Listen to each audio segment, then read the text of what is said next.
जो सबका मंदिर है, लोकशाही का मंदिर है, वहाँ पे जो हिंदू धर्म को असहिष्णु, असत्य और यहाँ हमारे पूर्वजों को और हमको गाली देने का जो वक्तव्य उन्होंने किया है, उनका हम धिक्कार करते हैं।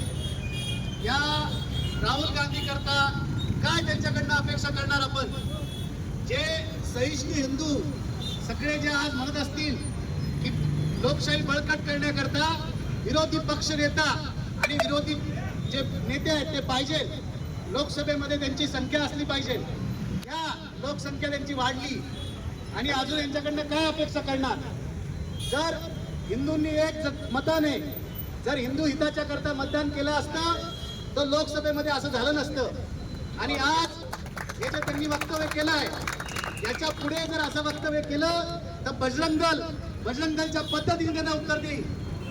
आपण सगळ्यांनी एक जर झालो तर मला असं वाटतं आपण त्यांना उत्तर देऊ शकतो। राहुल गांधी जरा हिम्मत करावी आणि जरा इतिहास वाचावा, व्हॅटिकनचा वाचा, जरा मुसलमानांचा इतिहास वाचा आणि हिम्मत करून जरा मुसलमानांबद्दल बोलून दाखवा काय होईल त्यांची हालत। हिंदू हा सहिष्णू आहे, ऐकतो म्हणून त्याला काही जर उत्तर देणार असेल, त्यांच्याबद्दल बोलणार असेल तर चालणार नाही, ते खपून देणार नाही आणि बजरंग दलच्या पद्धतीने त्यांना उत्तर देईल। आज जरी आपण आपल्या संख्येने इथे जमणारे कमी असलो तरी सुद्धा उत्तर देण्याची ताकद आपल्याला आहे। ही ताकद आपण निर्माण केली पाहिजे।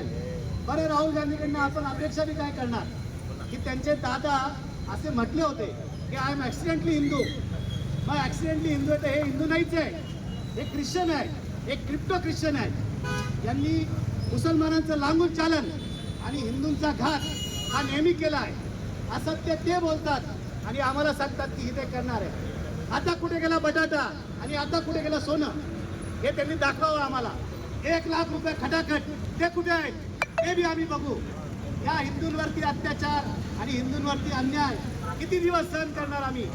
जर हिंदूंना एक आज नाही झाला, आम्ही आमच्या जातीपातीमध्ये, आमच्या उच्च नीचतेमध्ये आम्ही अडकून बसलो तर ही एक वेळ येईल की जेव्हा हिंदू इथे 500 रुपयामध्ये धर्मांतरण केल्याशिवाय राहणार नाही। आम्हाला त्याला संघटित करायचं आहे, आमची शक्ती वाढवायची आहे आणि उत्तर द्यायचं आहे। आम्ही कोणाला आडवे गेलो नाही।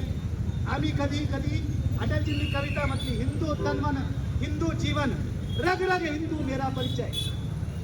कब जाके हमने काबुल में मक्का मदीना में मस्जिद तोडी, कब जाके हमने व्हॅटिकन मध्ये ख्रिश्चनांची आम्ही मजार तोडल्या। आम्ही कधी कोणाला आक्रमण केलं नाही, धर्मांतरण केलं नाही। आम्ही आमच्या धर्माकरता संभाजीराजांनी इथं यांचं बलिदान दिलं आहे। गुरु नानक देवरायांनी पूर्ण त्यांचा परिवार वाहून दिला। हा आमचा शौर्याचा इतिहास आहे, पराक्रमाचा इतिहास।